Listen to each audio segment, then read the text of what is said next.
Got it.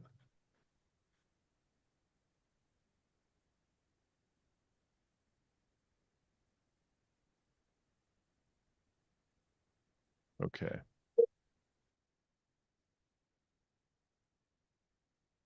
Hello, hello. I think. All right. Now this is live. I gotta turn the volume off. 1 minute till go time. Kind of a light crew today.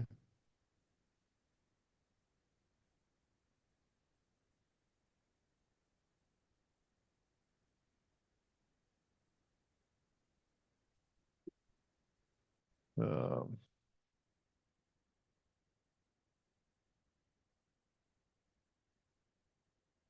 got it. Boom, boom, boom.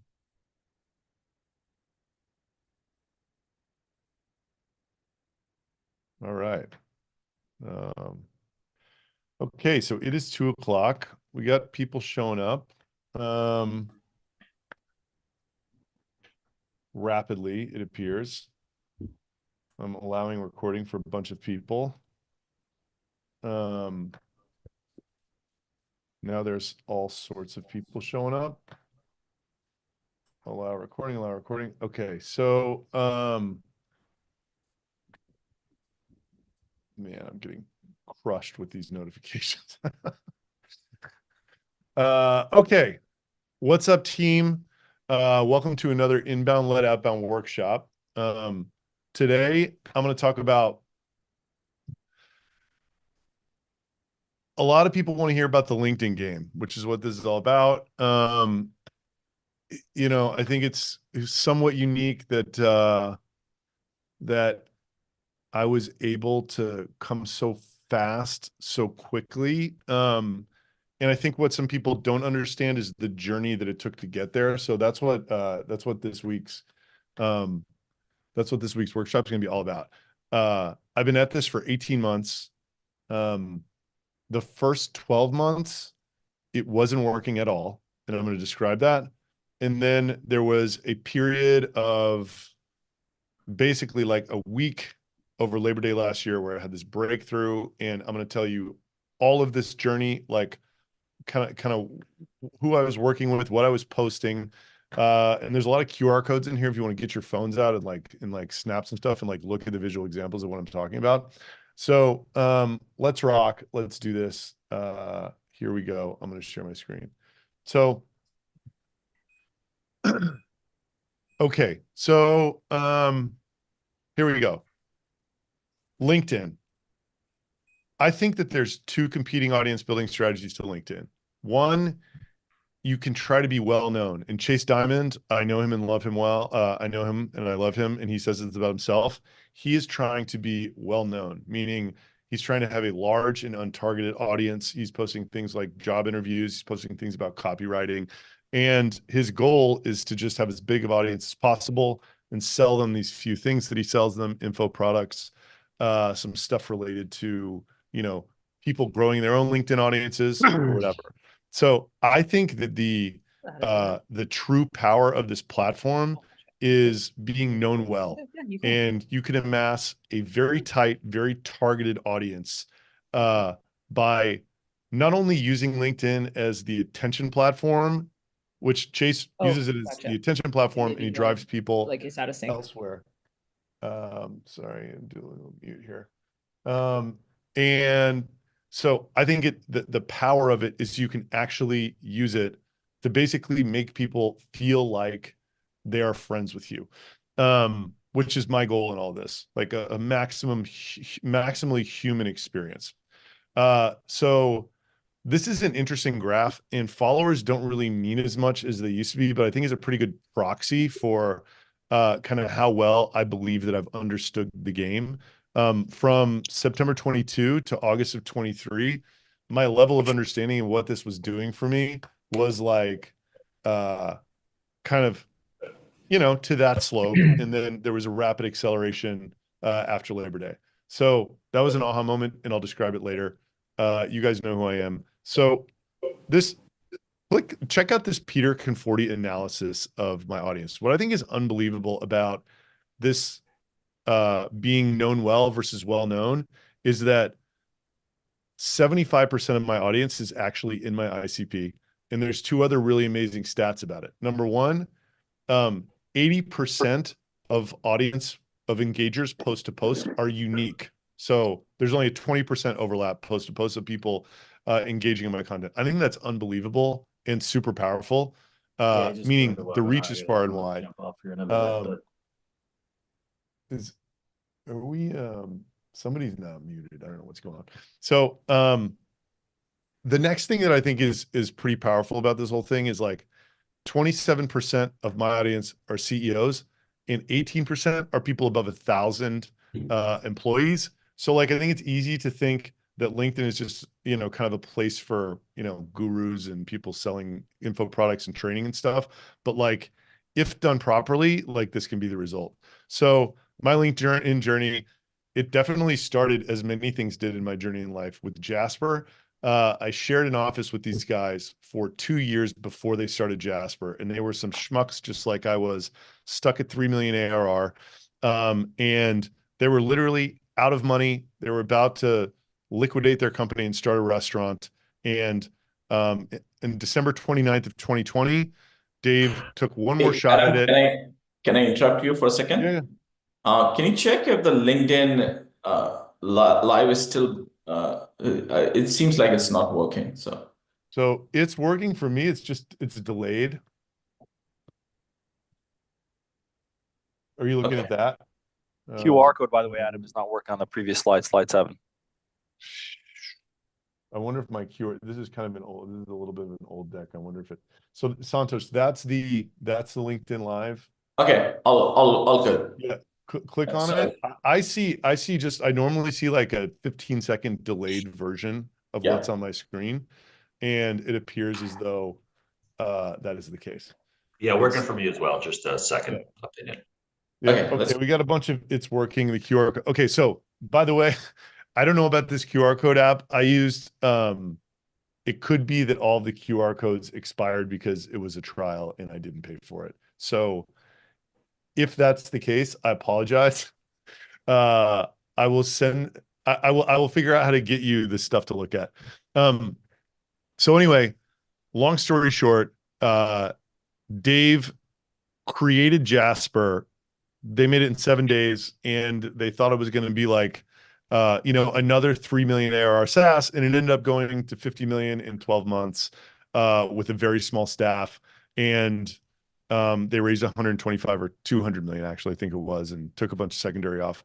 And I love telling that story because I've told it before on this call. It's like, it's just amazing how large things can be that seem like they're going to be small. Like you just never know how big something's going to be when you start it.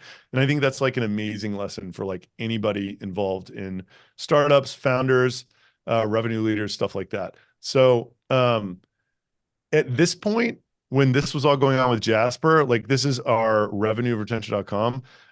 We were 12 million ARR and 6 full-time employees. And I thought that it was time for me to try to make a unicorn as well. And around that time, I brought Santosh in, and I genuinely thought that honing down on our ICP, these big Shopify stores were our best customers. I thought that it would eliminate this churn problem that we had. I thought there was a massive market because I was looking at Klaviyo. And I then read this book named Founder Brand. Everybody should read this, Gerhardt's book. And it very clearly articulates this story about why the founder story can cut through so much better than any other marketing. And the conclusion that I came to was the quickest way to spread awareness in the world today is through building up a personal profile on social media rather than a business profile. So Good report. we got a little I just came from school. mute situation No, you didn't. somewhere. Dennis. Okay. No, yes, I did. No. No, mom decided to do the business appointment, and my It's okay. I think we covered that problem. We're gonna figure out this mute thing next week, team. So we'll be on top of it. So I had these objections, and you might have them too. I think everybody probably has them. It's like, you hear about this, you're like, that sounds great. I'm watching all this content being made by people, but I don't want to A, be famous, B, post every day, C, be on the social treadmill, D, post against the best people in the world, E, have to learn the game from scratch, and F, I don't want to spend my time creating content. I'm way too busy. I'm running a startup, I'm running departments of a startup, whatever, right? To that, I will say, this is how I overcame the objection. Well, I now know, and I did not then, that number one, you're not actually famous. You're like very locally famous. And being very locally famous helps literally everything that you do in your business, every single part of it, like related to recruiting and investors and it just creates this type of parasocial relationship that helps sales and everything else. And then these other objections are basically along the lines of, I am either unfamiliar or uncomfortable with the game, and I don't want to like step into that trap. So to that, I say, when you begin, I would advise that you have a ghostwriter start writing for you and see if you sort of get this content bug like I got, right?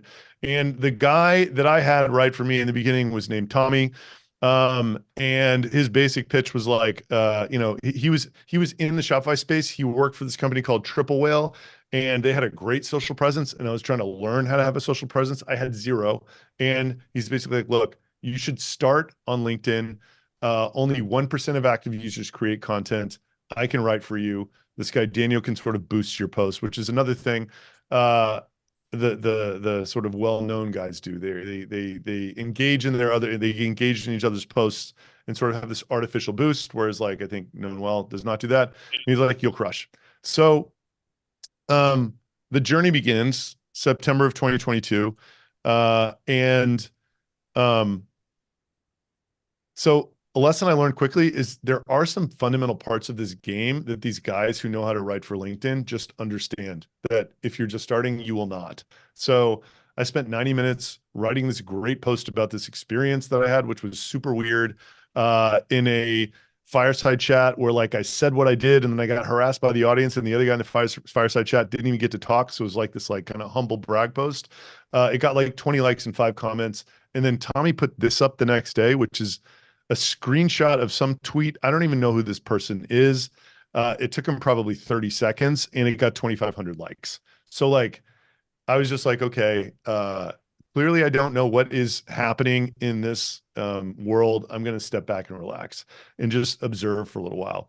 So then shortly thereafter of like observing what Tommy was doing and contributing ideas, I started to feel like, and I've heard this quote a lot with people who start posting on LinkedIn, I don't know exactly what this is doing for me, but it's doing something. And I think the essence of that, it means that you start to get inbound for stuff that you weren't getting before, that isn't necessarily like inbound demos, but it's just like people reaching out to you for stuff that it's just other types of inbound other than deals, like, partnerships, or like recruits come and tell you they want to work for you, and this stuff starts happening, right? So I kind of got the bug from that. And I wanted to add video because I just like have this belief that video is super powerful, which is kind of another story altogether. But I was basically trying to figure out how to make this work. And if you look at my stuff a year and a half ago, it's a bunch of video that was trying to be very authentic, but it didn't, the engagement is like 100th of what my engagement is now. I didn't know why I was making what I was making. And mind you, we were only selling to Shopify stores at that point. We were not selling to this B2B audience. So I was deeply conflicted about the fact that I was creating a bunch of content for e-commerce stores, yet I was not one. So I tried to resolve it by just talking about like whatever related to my business. And I'm not sure it was the right thing, but it just kept me going. And like, I was just determined to keep banging my head against the wall until I figured it out. I even made a docuseries, which maybe I wouldn't recommend. It's just I think it's an awesome product. This girl, Christy Ellington, made it, and it's amazing. I'm making another season this year, but it doesn't really work for LinkedIn. It's kind of like formatted for Netflix or whatever. So again, internal struggle number one at that point was I did not know why I was making what I was making. Internal struggle two was I was trying to make content for Shopify store owners and I wasn't a Shopify store owner. And internal struggle number three was I felt like every post wasn't the best version of itself. It could be because just my machine wasn't set up properly. So next up, I did a team change in July of 2023. This guy, Alec Paul, who I work with now, he works with a bunch of B2B SaaS CEOs. And I was looking specifically, I saw a webinar that Sam Jacobs and Alec did. And then I started looking at Sam's posts, and I was like, this stuff just feels like how I would like to feel when I post. So I hit Alec up. I told him basically how much I was giving to this effort and how much I was spending on it, and how badly I wanted it to succeed. And he's like, cool, I'll take you on. I'm going to go fire a client. And at that point, I think the content got a lot better. I started like writing. Alec's whole thing is just like, make every post the best it can possibly be. Make the best hook, maybe use templates, maybe not, but there's some templated stuff that works really well in LinkedIn. Everything's got a takeaway. Everything's got like a coy close that leaves you with the dopamine hit that gets people to engage. So that's his philosophy. And these guys, he and this guy, Kyle, he works with, they have this motion that's basically like, you make a post, the content is so good that you get inbound connection requests.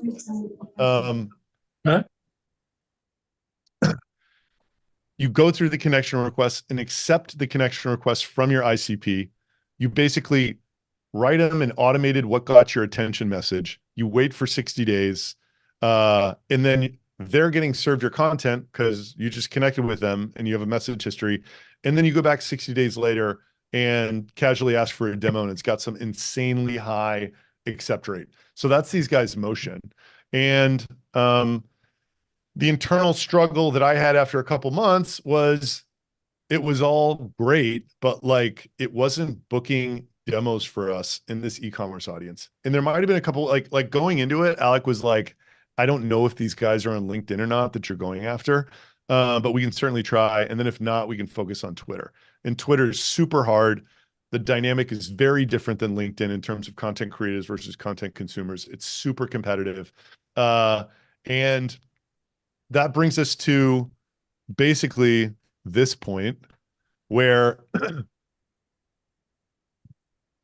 long story short, Santosh, who's on this call, had you can have a copy of this presentation, Manuel. So long story short, Santosh, who's on this call, joined us to help us scale this Shopify business, which we both thought was going to be a unicorn. That didn't end up happening. And all the while he had been pushing us to start to create a product for the B2B space, which he comes from. He's like, there's nobody doing person level identity in B2B. It's all, this reverse IP lookup company level website identity stuff. We need to sell it to B2B. If it works for people selling $100 pair of shoes, it's going to work for people selling $20,000 software. So while this was still something we were contemplating, I went to Alec and I was like, I'm just like so kind of like bummed that this isn't booking a demo. Santosh wants us to create a B2B product. What if I tried writing for B2B? He's like, dude, if you write for B2B, this will crush with like what you're willing to give to it and what you're willing to basically share, right? And I had this huge post about BDR basically in late August of last year. I mean, 3,000 engagements, 700 comments, all super high quality commenters.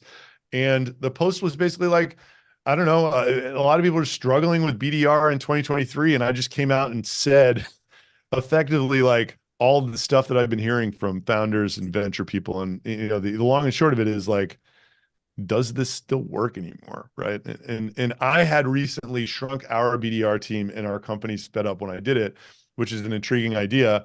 And the post crushed. So then this was later that week. I write all of my LinkedIn posts in a batch fashion. I was in Santa Fe on vacation with my friends. I owed Alec 3 posts, and we had dinner at 8 o'clock. It was 6 p.m. I was like, guys, I'm gonna go write these posts. And I came back out after at like 7:30. I was like, man, I just wrote these 3 LinkedIn posts. And I've been talking to him about the other one because I just couldn't believe how well it did. I was like, man, this LinkedIn is crazy. I was like, okay, I just wrote 3 posts. I think that they're all going to crush. And if they do, then I understand what this LinkedIn thing is all about. And if they do not, then I'm still lost. I have no idea. So the next 3 posts were these 3 posts. I'm sure the QR codes don't actually work, but if you squint, you can see unbelievable engagement, 1.8 million organic impressions from all 3 of them. And this is probably around the time that everybody in this call started like hearing about me. It was Labor Day last year. So my followers jumped from 20 to 40,000 in 1 week after it took a year to get to 20,000.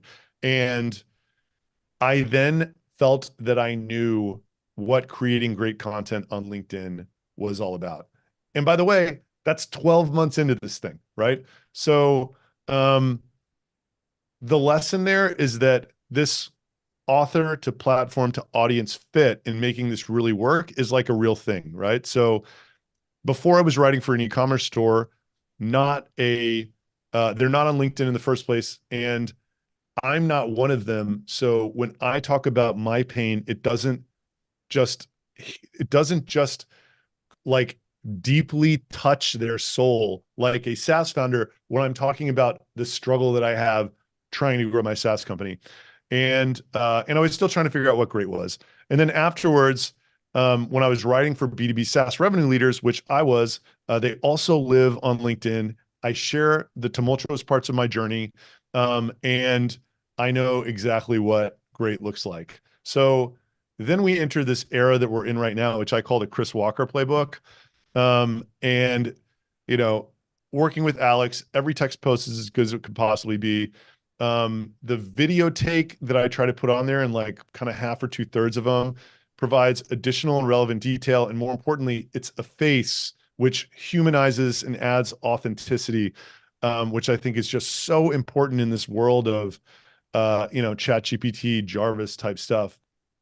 And, I'm trying to do a mix of like work in public stuff, takes on go-to-market and how that's changing. And the ultimate goal is for people to feel like they know me. And I think that's just really important because I don't think that that's necessarily a goal that other people have when they post on LinkedIn. And it's something that I think is helping us out a lot. This is a killer close that I'm sure a lot of you saw at the end of like a post where I was talking about, I talked to, 40 marketers about demand-based and 6 cents in Clearbit, and like, here are the 5 things that I learned or whatever. I'd wrap it up with that. And I mean, we got thousands of people to sign up for waiting lists. And like, we did like 300 discovery calls as we were building this product, which is like an incredibly valuable thing. And I'm sure anyone would agree who's started several startups. There's this like lean startup customer discovery mentality where it used to be really hard to connect with this many people while you were building something, but this perfect alignment and perfect megaphone has made it amazing. And Kyle Williams actually does this kind of semi-automated messaging that we do with Alec, and it's even involved in our PLG. For instance, if someone signs up to the product, they're high value, they don't get the script on, 4 days later, my profile will message somebody. And the book rate for a call, if it comes off my profile, for someone else who's not even me, is like the same as if I send my calendar link, which is super interesting because it just means that this is scalable beyond, what I certainly appreciated in the past.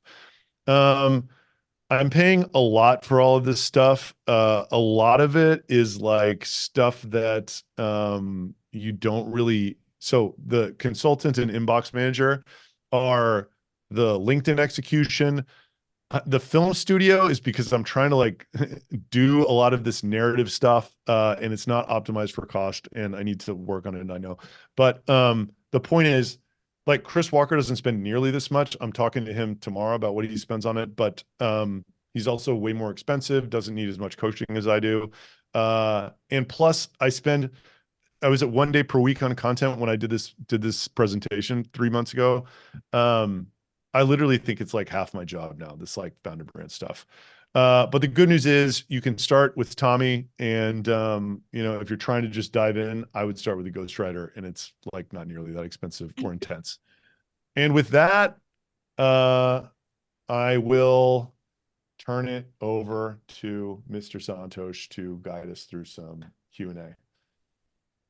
Thank you, everybody. Thanks, Adam. So all of you start posting any questions that you may have. Meanwhile, Adam, I have a few questions for you. So let's start. Here. First, I'm going to bring Tommy's LinkedIn to this chat because people are asking for it. Tommy Clark. Okay, ask me. I'm ready. All right. Tell me how this LinkedIn popularity has affected your personal life. My personal life, actual personal life, it has not affected it very much. But there has been, so it has like gotten to the point where certainly at industry events, I am, it's still a very new feeling, like kind of like being someone whose content gets read by most people at these events. It's very strange because people walk up to you and they say hello and they don't even say their name and you've never seen them before. But like, they feel like they know you and they feel like they were talking to you yesterday, which is kind of like the power. I think it's like, Santosh and I talk about this crazy power a lot. And I think we both kind of believe that SaaS products are heading into a world where everything is going to become increasingly commoditized and there's going to be 1,000 people who sell everything. And why is someone going to buy from you in that world? And my answer is, I think that the Kardashians know why or how. And like, I think that Alex Hormozy has an understanding of how, and it's this power of building. I mean, it's just that it's like this new mechanism allows you to be just create a bunch of very close friends at scale in a way that was never possible before. Yeah, excellent. So how relevant is this for like a solopreneur, especially focusing on coaching or consulting type work? Yes. So like if I look at LinkedIn, most of the biggest people on LinkedIn are doing that type of work. They're doing training, they're doing solopreneur type coaching or whatever. I think the reason why is got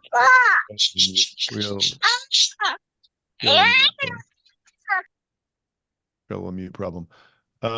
So I think a lot of the reason why that dynamic exists, meaning people who are good at creating content end up doing training and coaching work, is because that, like, by doing this, you are building authority and status and like perceived expertise in this audience that you are writing for.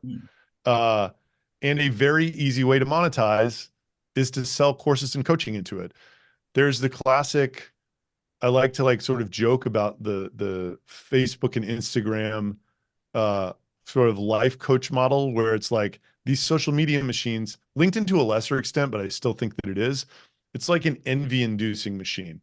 Instagram definitely is. Facebook definitely is. And like what an envy-inducing machine allows someone to do is basically say, look, I'm better than you. And if you give me all of your money, I'll show you the one thing that will make you as good as me. Right. And that's like a really effective pitch. So the answer is, I think right now, most people who are doing this have just sort of fallen into monetizing it through coaching and through courses and stuff like that. I think it's a great way to do that if that's what you do and that's what you want to do. I think there's this even bigger opportunity to create more valuable businesses than that, like, you know, SaaS or whatever, or you know, D2C, like whatever it is, around these personal profiles that build this type of crazy affinity.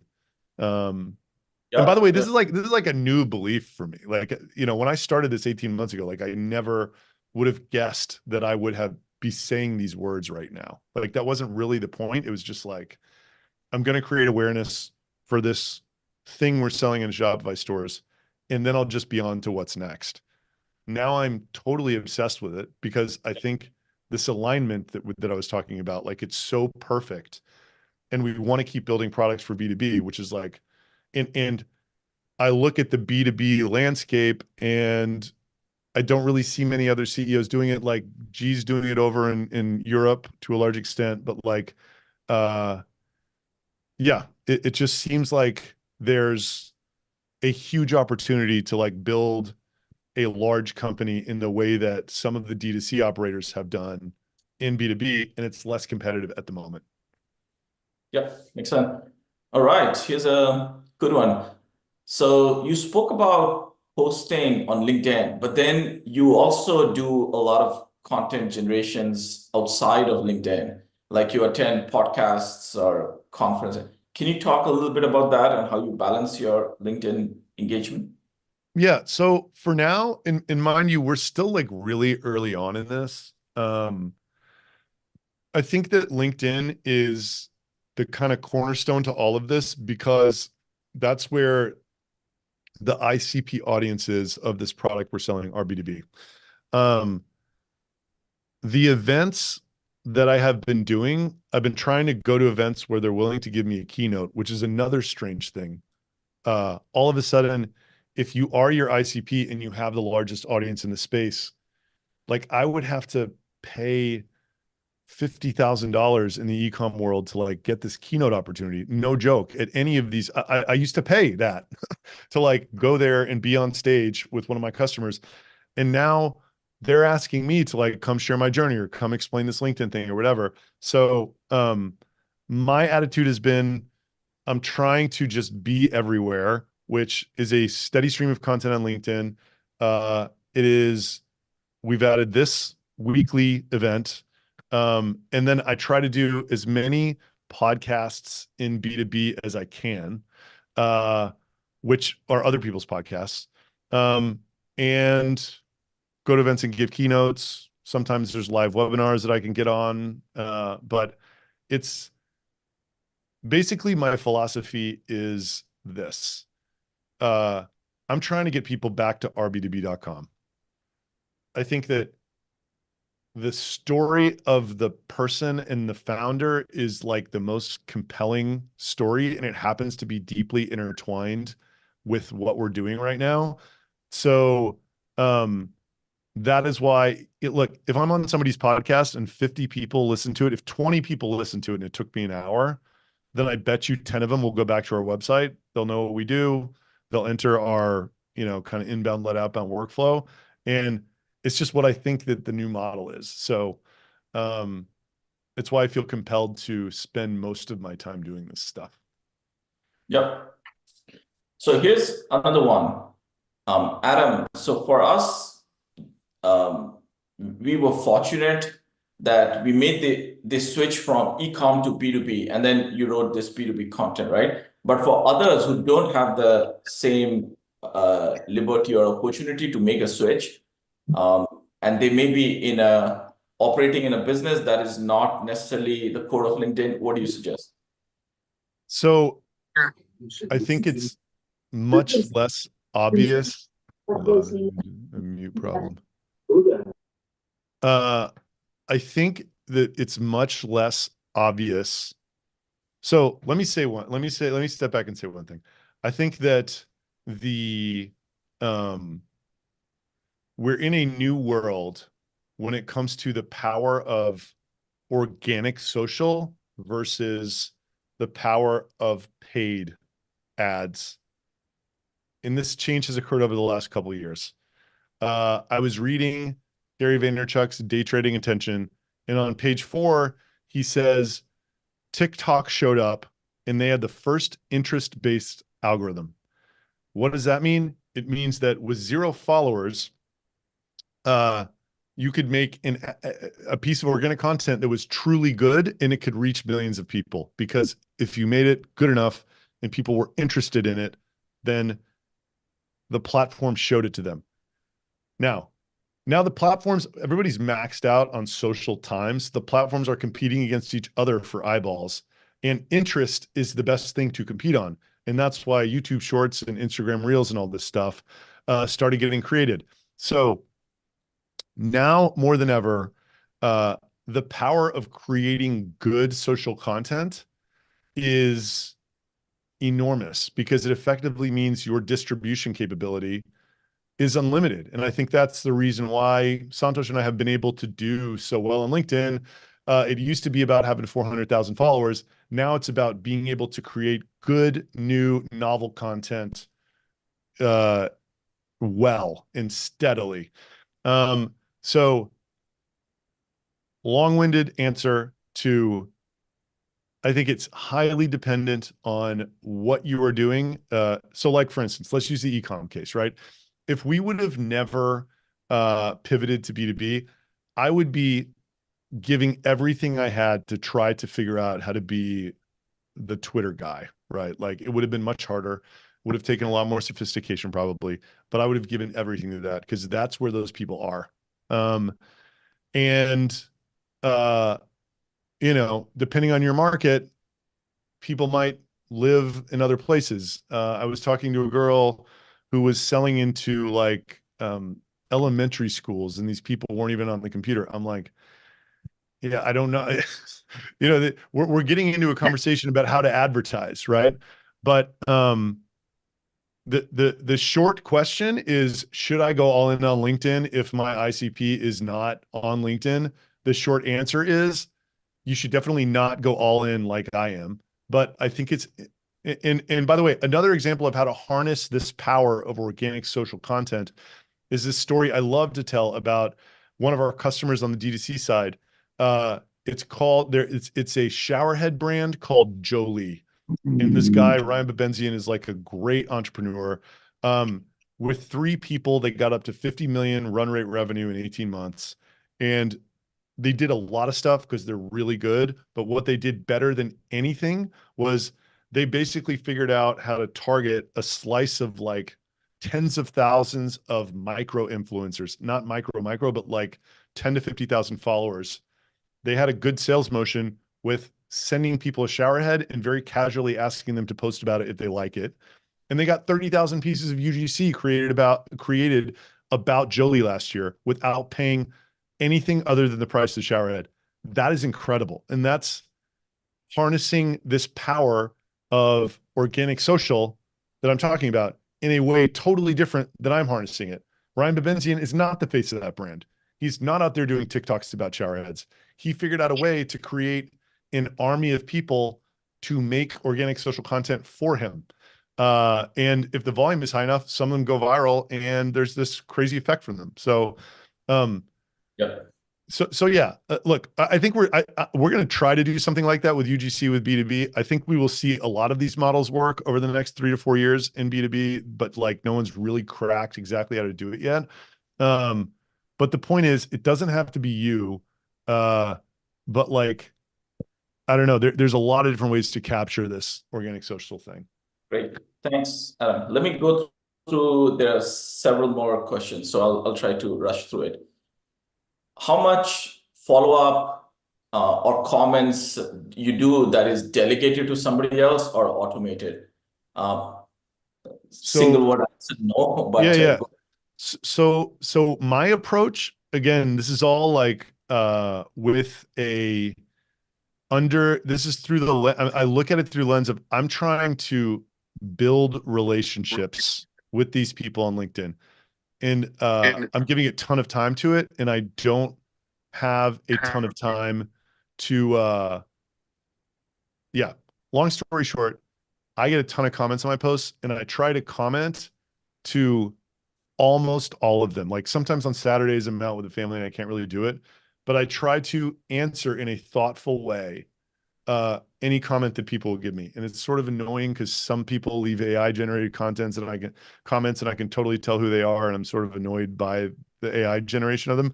But I think people are beginning to become conditioned to the fact that if they comment, I will write something meaningful back, and that increases the value of their comment. So that's my approach. If I wasn't getting so many comments, I would probably have a list of 10 people that I tried to like read their post and leave something thoughtful every day, because I mean, I could tell you someone who writes like, it is not, you know, it is nice when someone leaves you a real comment. And some unbelievable things have come out of it. I mean, all this PLG stuff we do is just amazing. Yeah, it takes a lot of time as well. Yeah, by the way, we actually do that. Santosh and I actually are the ones writing back. We don't have our team do that. But we think we have this shared view that this is like forming these relationships with the market is actually the power of this program, or of this platform. That is why we're investing so much in it. It's because we are forming relationships with thousands, maybe tens of thousands of people by doing all this.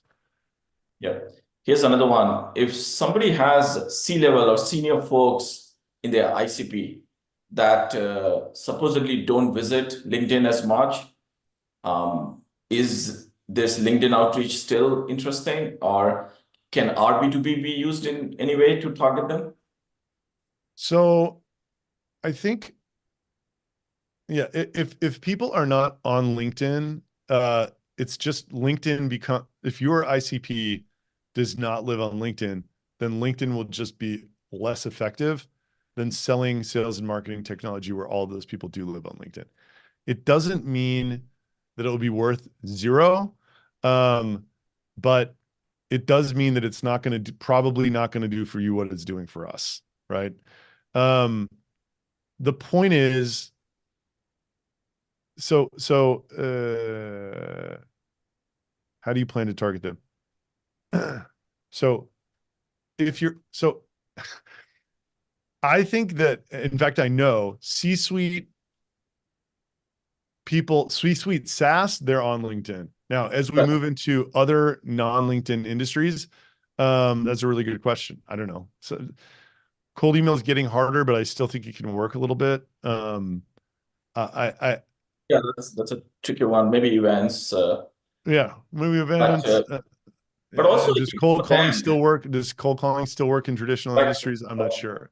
You know, part of it could be, you know, we have this freemium product, right? Like the hope and dream of a freemium product is that it sort of expands outside of your ICP on its own, and you can, I don't know, create a referral program that sort of can get some virality spreading for you, and then I don't know, figure it out from there.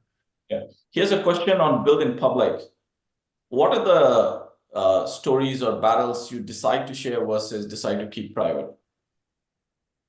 So I think that it is things that I probably wouldn't talk about are basically like, you know, are we going to let somebody go? Are we about, you know what I mean? Yeah, I wouldn't talk about stuff like that. I wouldn't talk about, like, we have kind of like a, you know, some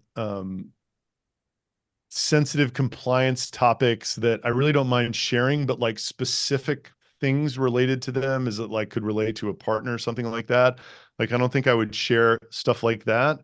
But I think kind of anything else is on the table, and it's almost like the harder it is for me to write it, the better content it ends up being, because the harder it is for me to write it, I think the lower odds that other people will be willing and able to share. And I'm not saying that I'm some like brave guy. I'm just saying I don't happen to have any investors. I don't have any future rounds I'm going to do. You know, I don't have an employer, so I'm just able to say things and not have people be like, you're an idiot, or like that, like affected your ability to like, raise in the future, something like that. So, and I just know from seeing the performance of the post, like that's, people relate to that.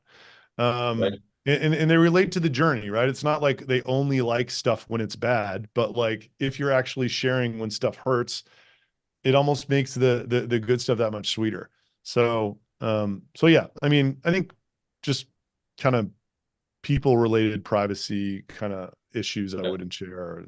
Everything else I kind of Right. would. So Adam, your posts are both entertaining and educational. Do you attempt to, so how do you try to balance the two? I think that, YouTube calls these channels, people have channels, right? Like it, I think that thinking about your LinkedIn presence as a channel is a pretty good way to think about it. There's a lot of reasons why somebody might turn your channel on, right? Like if they know that they're going to learn something, that's great. If they know they're going to learn something and be entertained, I think that's even better, you know? So yeah, I don't have a hard and fast rule for it. I mean, the way that our ideation exists is I talk to Alec for an hour every Monday, and we kind of go over last week's posts, what went well, what didn't what go well, what I've been working on, things that have happened to me, who I spoke to in the last week, and basically come up with like 3 or 4 hooks that I then go right on. And it's not, and so I view that we have 3 audiences we're trying to write for. One is startup founders, kind of like early stage. The second are salespeople, and the third is marketers who are doing ABM and demand gen. So um, if we haven't hit one of those 3 audiences in a while, that will get brought up in this conversation. If we have hit those audiences too frequently, that will also get brought up. Like we need to give the predictable revenue model is dead a rest for a few weeks or a month or whatever, right? So, so yeah, I'm thinking about it more in terms of that than entertaining versus educational, Right. Right. Yeah, somebody's asking, does time of day matter? And for those two startup and salespeople, is Twitter preferred over LinkedIn or vice versa? So again, I think it like depends on where your audience is for the second part of that question. LinkedIn for us and B2B selling into revenue leaders is definitely better than Twitter for sure. I think we might at some point, once we've optimized the LinkedIn world for this audience, try to go, kind of expand the aperture and activate other platforms, which we will probably bring in lower quality leads and traffic for the same amount of effort, but it's worth it because the reach is getting much bigger. What was the first part of that question? Does time of day matter? What time Yeah, you post? time of day. So Alec manages the calendar for me, and he thinks posting at 3:30 p.m. for me works the best. I don't have a strong view on it, but that's what he's doing, and he's like a master at this. Right, right. Somebody's asking about what do you think of other people's personal brand, especially in B2B? So I think that just in general, what do I think the landscape is? And also, I guess uh, does it compete with the personal brand of others in the company? So if you and I post, is that additive or so? I think these are Alex words. The more people that you get posting, you widen the attack surface of this program. Santos and I talked over the weekend, and like I'm just so enthusiastic about all this that I think that we should both be spending more time doing it, just because of what everything that I've said up until now. Like it's like the most efficient way to create awareness for what we're doing is what we're talking about right now. So I believe that there are not two posts with it, two profiles within a company are not competitive, I think that they are 1 + 1 = 3. Yeah, totally makes sense. Social media has shifted from like the goal is, or the primary metric is not the number of connections you have, but the primary metric is number of impressions you have, right? How much visibility or buzz you can create. And that really depends on as many people that can post from a company, not just one or two. I agree. Yeah, So, it's the change to interest-based algorithms, right? It's like there's the perfect alignment between the platform wanting you to create great content and the great content helping you when you create it. And then with LinkedIn, they have these thought leadership ads, which are not perfect yet, apparently. I'm not really running them yet, but I just listen to people talk about them. But when you create a great piece of content that crushes, you can then turn around and put additional ad spend behind it to get that great piece of content in front of more eyeballs, which is just amazing. I mean, that's like it's just such a quick feedback loop for advertising. And one more thing I want to say about this, which I talk about a lot, like, I have been trying to articulate this idea that, a good post that, let's say, Santosh or I writes, the amount of focus that goes into reading that post, which is like very sort of intellectual and long form and everything else. Like if you think about the amount of focus that gets versus the amount of focus that if like Rippling throws me a carousel with case studies in it of brands around me, it's like so much more attention that I just think it has to go this way, right? It's like, it is creating a type of trust that traditional advertising never could, because you'll never feel this connection with a carousel of case studies. You'll never feel like what someone is thinking. So Anyway. somebody asked about LinkedIn limiting impressions and not all eyeballs are equal. So it's the very nature of this network, right? More people write better content, there'll be less visibility. Any comment, Adam, on just longer term as I guess say 3 years, 5 years from now? Right. So clearly there'll be a lot more people, a lot more content, right? Which way are we headed? Yeah. So, I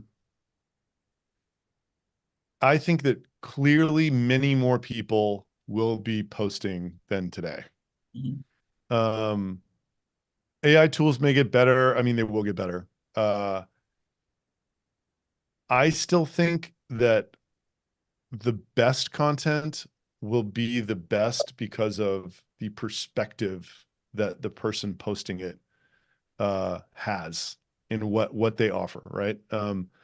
So like Santosh, as an example, you had this great post about Salesforce stock being down, and you are the perfect person with all of this experience you have at all these different companies to offer a take on that, right? Like if Alec, the LinkedIn consultant, posted that post, there's no way it would have gotten 2,500 likes, right? So I think that it is going to get more competitive in terms of content that gets put out. But I think if you're willing to really hone down and offer your own perspective that is unique and super valuable, and then put the effort in to try to be the best and the most authentic, I don't see most people sort of shifting their paradigm to putting in that type of effort in this. That's a really valuable and profound statement. So if I can rephrase it in like two, so you go micro niche instead of broad over time, right? Somebody wrote that in the comment. Great. So Adam, you showed that graph, which had 3 inflection point. A question is, how did your content change across those inflection point? I don't know if you had covered that. So like, number one,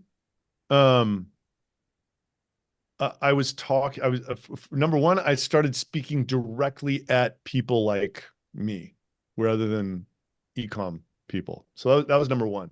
Number two, um, I like got a sense for kind of like what a hot take was, if that makes sense. Like I sort of felt it's like, oh, like I'm saying this stuff about BDR, which everyone else is thinking, but no one is talking about, right? Like things like just, is this working anymore? Right? Who's like, could I get the same amount out of 5 people as 50? Right? Like, um, so I started to feel what that felt like to like kind of like have my hands on like a hot take, which I kind of hadn't felt up to that point. I started using templates a lot more. And there's kind of a template that I really like to use, which if you read a lot of my posts, it's like I like to use it because it's easy for me to write. It's like there's a hook, and then like here's my like 5 or 6 reasons why, and like it's just bullets with some elaboration, and then like a takeaway, and then a close. So yeah, I started using a lot more templates. But those prior 3 things I think are more important. And like, working with Alec, it's like, you know, his philosophy is not sort of like join a bunch of engagement circles and get a bunch of people with a lot of followers to like comment on each other's posts. He's like, if you make the best hook and the best content and the best close, then your post will get in front of more eyeballs. Like it's all about creating the best content. So all of that together is kind of what changed. But the biggest thing is I went from talking to e-commerce people to talking to people that were just like me about this Right. pain that I had just gone through, this immense transformational, VP sales quit, downsized BDR, or whatever. It's like things that had been happening to people that literally no one else is speaking about. Nice. Thanks. So Adam, if somebody is earlier in the career or feels like they don't have a lot to share on LinkedIn, what is your recommendation on if they still want to follow some of these strategies? So like, to reemphasize, I had no idea what I was doing for 12 months. No clue. I mean, I like to try to take you back to like a year ago when I was making these daily videos. Like I would try to, somebody sent me some YouTube video that was like, make a video that's 3 minutes long by doing a hook, a story, 3 lessons, and a soft CTA.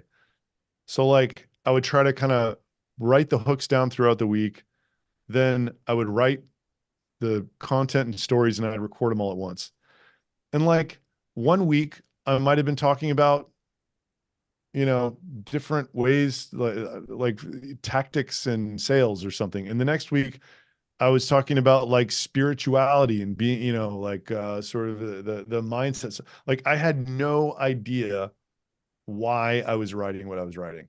So like on one hand, yes, I was the CEO of a, at the time, like maybe 15 or 16 million ARR startup, but like, it wasn't like that was necessarily positively impacting my content in any way. I just didn't know what I was doing. Point being, if you are feeling compelled to start going on this journey, there is no other way than to just start consuming a lot of other people's content, trying to understand why it's working. I think it's a super important part. And just posting, right? Like just post every day. Expect it to not do anything for you, but be working on this skill. That is what I would do. And then eventually, over time, you will develop what Devin Reed calls content market fit, which was the graphic of this. And you will know who you are writing for and why you were writing what you're writing, and more or less, if something is going to do well or not, or whatever. So Excellent. Do we have long time for answer. a question or? Yeah, do one more. All right, we can be quick. This is actually a really good one. So what role does trust play in the engagement you do online and people downloading or buying our B2B licenses?